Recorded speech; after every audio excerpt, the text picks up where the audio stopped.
barnaamijkani marnaba ma dhiirigelinayo jacaylka guurka ka hor.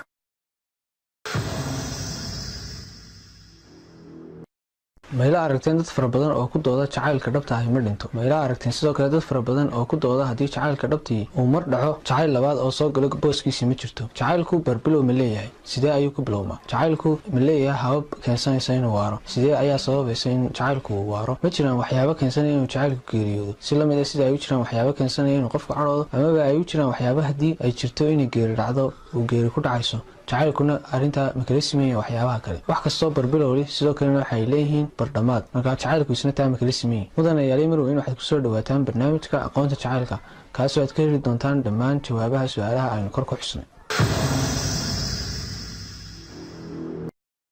بسم الله والحمد لله والصلاة والسلام على رسول الله صلى الله عليه وسلم. maanta waxaynu ka hadli doonaa jacaylka siduu ku bilaabmo, siduu ku waaro iyo siduu ku geeriyoodo saddexdaba. culimada cilmi nafsiga waxay cilmi baarisyo tiro badan ku xaqiijiyeen inay jiri karto xaalado jacaylku geeriyoodo. wax kasta oo dhashaa uu geeriyooda. sida ay u jiri karto waxyaabo keensada inay geeri dhacdo, sida ay u jiri karto waxyaabo keensada inuu qofku cadhoodo, ayaa ay u jiri kartaa waxyaabo keensada inuu jacaylkuna kobco, jacaylkuna waaro, sidoo kale jacaylku geeriyoodo. sida ay u jirto waxyaabo nacaybka keena ama cadhada keena, ayuunbay u jiri kartaa waxyaabo jacaylkana keena ama jacaylka burburiya.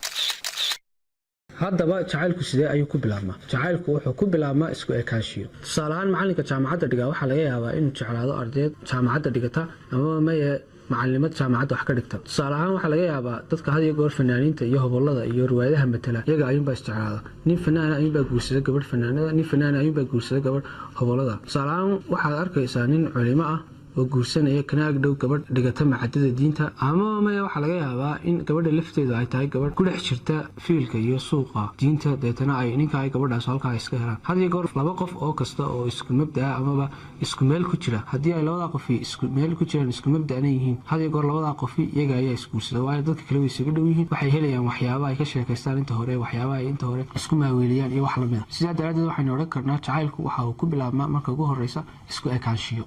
ay isku eegyihiin labada qof sida isuma eka, laakiin waxay ku jiraan isku meel bay ku jiraan, ay nolosha kaga jiraan, ama waa isku macallimiin, ama waa isku fanaaniin, ama waa isku culimo. ilaahay ayaa qur-aankiisa waxa uu ku leeyahay bacdukum calaa bacd, barhba barhka kale ayay ku mashquulsan yihiin. taa micnaheedu waxa weeyaan mid ka mid a aayadda waxaynu ku micnayn karnaa dadka had iyo goor isku fikirka ah ee isku wax xiiseeya ama isku aragti siyaasadeed haysta, had iyo goor dadka kale way isaga dhow yihiin. deetana labadaa qof had iyo goor way iskaga soo dhowaanayaan dadka kale, taasina waxay sabab u noqonaysaa in ay ka qayb qaadato in uu bilaabmo jacaylkoodu. waxaan iminka ka soo hadalnay waxyaabaha jacaylku ku bilaabmo. haddaba maxaa sababay inuu jacaylku waaro? jacaylka waxyaabaha sababa in uu waara waxa weeye waa kala duwanaanshiyaha. markii hore waxaynu soo sheegnay jacaylku inuu ku bilaabmo isku ekaanshiyaha. isku ekaanshiyaha waxaynu uga jeednaa labada qofi inay ku wada jiraan meel nolosha ay iskaga mid kaga yihiin. haddaba ma kala duwan inuu jacaylku waaro, jacaylku had iyo goor wuxuu ku waaraa kala duwanaanshiyaha labada qof. tusaale ahaan haddii labada qof ay kusoo barbaareen laba deegaan oo kala duwan, ay leeyihiin laba aqoonood oo kala duwan, ay kasoo kala jeedaan laba qoys oo siyaabo gaar oo kala duwan u dhaqma, ay labada qof akhriyaan buugaag kala duwan, waxyaabaha iyo kala duwanaanshahaas waxa uu sabab u noqonayaa inuu jacaylkoodu waaro. balse waa goorma? waa haddii ay labada qofi ay kala duwanaanshiyahooga u maamulaan sida ugu saxsan. haddii aanay labada qofi kala duwanaanshiyahooga isla fahmin una maamulin sida ugu saxsan, waxaa laga yaabaa inay abuurto khilaaf iyo burbur qoys.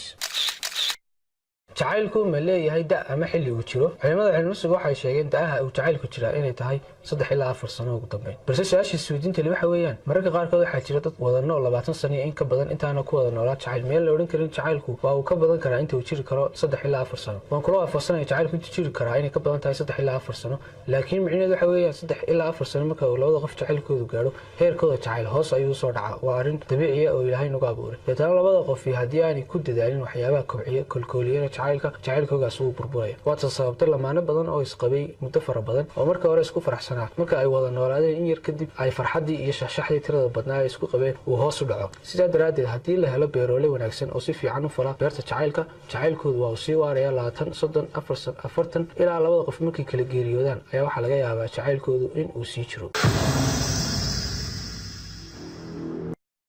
waxaynu soo sheegnay jacaylku inuu ka bilaabmo isku ekaanshiyaha. markastoo labada qof waxyaabaha ay isugu eegyihiin ay badan yihiin, markastoo labada qof ay wadaagaan waxyaaba badan ay wada xiiseeyaan, waxaa badanaysa markasta oo uu degdeg u bilaabmo jacaylka labada, waayo waxay helayaan waxyaaba badan oo ay ka wada sheekaystaan oo ay wadaagi karaan. sidoo kale waxaynu soo sheegnay markasta oo ay kala duwanaanshiyaha labada qof ay bataan, oo markasta oo uu sii badanayo jacaylka iyo waaritaankiisu. balse taa shardi ayaa ku xidhan. shardiga ku xidhan waxa weeyaan haddii si fiican loo maamulo kala duwanaanshiyaha labada qof, waxa ay keensanaysaa labada qof inay jacaylkooda kobco. balse haddii labada qof ay ku guuldareystaan in ay si fiican u maamuli waayaan kala duwanaanshiyahooda tan waxaa ka dhalanaysa labada qofba in jacaylkooda uu isku bedelo colaad dabadeetna noloshooda qoyska uu ku salaysnaado khilaaf joogta kuna dambeeya aakhirka furiin haddaba sidee bay tahay labada qof in ay u maamulaan kala duwanaanshiyahooda tusaale aynu ku horeyno waxaa laga yaabaa ninku inuu jecel yahay in loo safro badda gabadhana waxaa laga yaabaa inay jeceshahay in loo safro beriga deetana ninkii iyo gabadhii baa isku yimi ninkiibaa wuxuu gabadhii ku qanciyey inay u safraan badda oo uu jecel yahay balse waxay gabadhii ku qancisay isaga laftiisii in loo safro beriga waayo beriga iyada ayaa jecel ninkaasu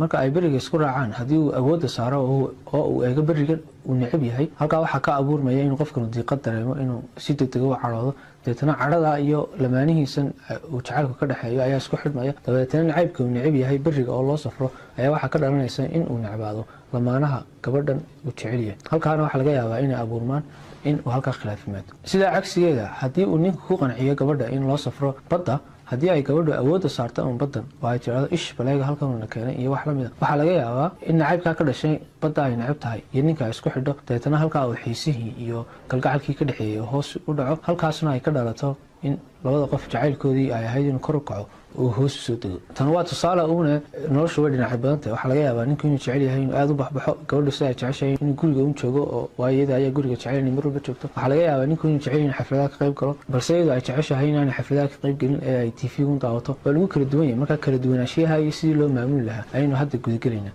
si haddaba labada qof kala duwanaanshiyahooga ay u maamulaan waa inuu ogaadaa mid walba waxa uu jecel yahay deetana waa inuu mid walba kan kale u ogolaada inuu sameeyo waxa uu jecel yahay marka uu qofkan kale uu sameynayo waxa uu necab yahay isagu ee laakiin lamaanihiisu uu jecel yahay wiil iyo gabadhba waxaa la gudban qofkaasi inuu awoodda saaro farxaddan uu dareemayo qofkan kale marka uu sameeyo waxa uu jecel yahay deetana farxadda uu dareemayo qofkan kale haddii aad awoodda saarto nin yahay ama gabadh yahay waxaa ka dhalanaysa inaad aadna faraxdo deetana farxadda uu qofkaasi faraxsan yahay iyo falkan aad necab tahay ee uu qofkanu sameynayo waxaa laga yaabaa in marka dambe aad jeclaato falkan uu qofkan kale sameynayo waayo waxaa ka dhalanaya halkaa isku xidh shardiyeed oo ah in maadaama qofkii aad adigu jeclayd uu faraxsan yahay jecel yahayna waxaa kale ee aad adigu necab tahay waxaa laga yaaba waxaad necab tahay marka dambe inaad jeclaato tusaale ahaan haddii aynu tusaalaheennii hore ku noqono waxaynu soo qaadanay tusaale ah in uu ninku jecel yahay badda balse gabadhu ay jeceshahay beriga gabadhii ayaa waxay ninkii ku khasabtay in beriga loo safro haddii uu ninku awoodda saaro marka beriga loo safro kadib gabadhu farxadda ay dareemayso iyo reereynteeda iyo siday u baaxaadegaysa farxad awgeed waxaa laga yaabaa ninkii isaguna inuu farxo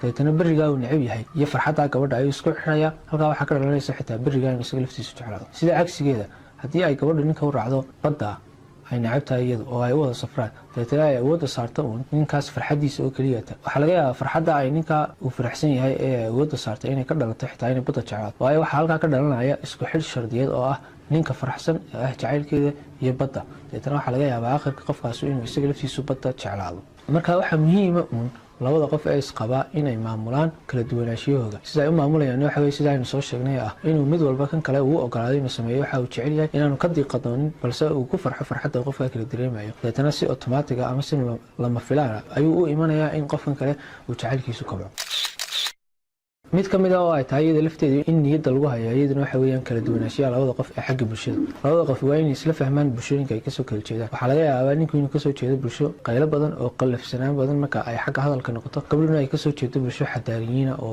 hadal dabacsan oo hadalka si wanaagsan u kala dhigdhiga deetana waxaa laga yaabaa nin haddii uu ku qayliyo gabadha inay istiraahdo ninkan kuma jecla amaba hoos ayuu kugu dhigaya laakiin hoos uma dhigaya ee waxaa laga yaabaa ninkan bulshada inuu kasoo jeedaa inay saa wada hadlaan waxaa laga yaabaa ninkanu inuu hooyadiis saa ula hadlo inuu walaalkii saa ula hadlo inuu walaashii saa ula hadlo marka waxaa muhiima gabadhu inay had iyo goor isku daydo inay ku xisaabtanto qofku bulshada uu kasoo jeedo ninku bulshada uu kasoo jeedo ee ah qalafsanaanta waa qodobka labaad waxaa muhiima in aanu mid walba ka qiyaas qaadan bulshada uu kasoo jeedo tusaalehaan gabadhu waxay kasoo jeedaa bulsho degan oo uu odaygu ixtiraamo gabadhiisa sidoo kalena aabuhu ixtiraamo weydkiisa si degan oo naxariis loo wada hadlo ninkuna waxa uu kasoo jeedaa bulsho si qalafsan oo adag wada hadasho marka maaha mid walba inuu bulshadiisa ka qiyaas qaatee waa inuu mid walba uu ku ixtiraama bulshadiisa iyo sida uu yahay gabadhu ma aha inay tiraahdo un waa maxay ninkan igu qalqalinaya aabahay bay iguma qayliya markaa kala duwanaanshiyaha bulsheed oo laisla fahmaa iyaduna waa muhiim midda kale muhiimka iyaduna waxa weeyaan in la tixgeliyo qofka iyo shakhsiyadiisu noocay tahay dadka qaarkood baa laga yaabaa inay leeyihiin shakhsiyadda warwarbadnida dadka qaarkood baa laga yaabaa inay leeyihiin shakhsiyadda uu muulkoodu isbedelo markay faraxsan yihiinna uu kacsan yahay markuu xadhaysan yahayna uu hoos soo dego dadka qaarkood baa laga yaabaa inay yihiin dad kibir badan dadka qaarkood baa laga yaabaa inay yihiin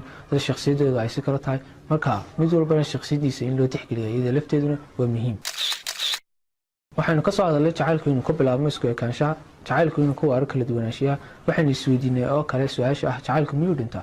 haayo jacaylku wuu dhintaa. wax kastoo dhashaa waa uu dhintaa, wax kastoo bilaabmaa waa uu dhammaado. balse waa goorma marka uu jacaylku dhintaa?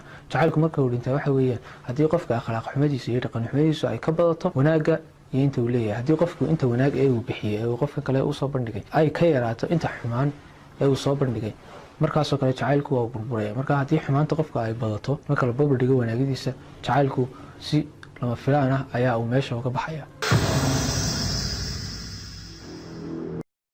jacaylku ma aha mashaacir keliya balse waa mashruuc dhammaystiran oo ka bilaabma caqliga kuna dhammaada qalbiga.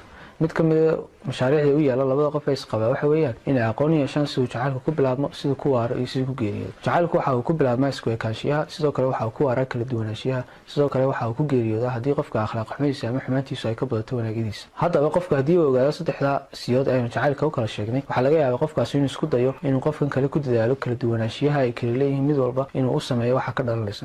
deetana mid walba waxaa laga yaabaa inuu isku dayo inuu qofkan kale ixtiraamo, inuu qadariyo, inuu qofkan kale ka tanaasulo marka uu sameeyo waxyaabaha aan qofkan kale jeclayn balse qofkan kale dhibaya. deetana siduu mid walba kan kale isaga ururinayo, siduu uu mid walba kan kale u ixtiraamayo, ayaa waxaa laga yaabaa inuu jacaylka halkaa ku yimaado. deetana labadaa qof ay galaan marxalad jacayl oo joogtaa oo aan hoosba usoo dhicin. haddii lamaanaha isqabaa ay isla fahmaan jacaylku sida uu ku bilaabmo, sida uu ku waaro iyo sida uu ku geeriyoodo, waxaa laga yaabaa labada qof ee isqabaa inuu jacaylkooda noqdo jacayl kobca. waxaa laga yaabaa jaaniska khilaaf inuu hoos u dhaco. sidoo kale furiinka waxaa laga yaabaa inuu meesha ka baxo. ubadka waxaa laga yaabaa in loo diyaariyo deegaan jacayl oo lagu soo barbaariyo. deetana ilmahaasu noqdo ilmuhu ka buuxo kalgacal iyo naxariis, kaalin kastoo nolosha ka garanaysa taa uga soo baxo oo uu horseedo horumarka dalka.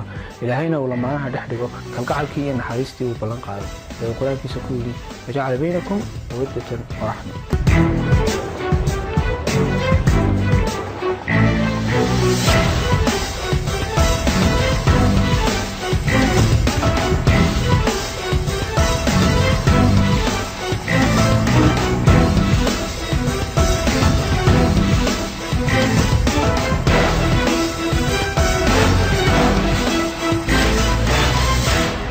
daawade aad iyo aad baad u mahadsantahay daawashadaada. waxaan rajaynayaa inaad ka faa'iido xog muhiim ah oo la xiriira arrimaha jacaylka oo ku soo biirtay akoonkaaga qaybta aqoonta. haddaba si aad u daawato xalqad kale oo ka xiiso badan xalqada aad maanta daawatay, ugana faa'iidaysato xog cusub oo la xiriira arrimaha jacaylka, waxaad like garaysaa page-ka haddii aad page-ka ka daawatay, amaba waxaad subscribe garaysaa channel-kan YouTube-ka haddii aad YouTube-ka ka daawato.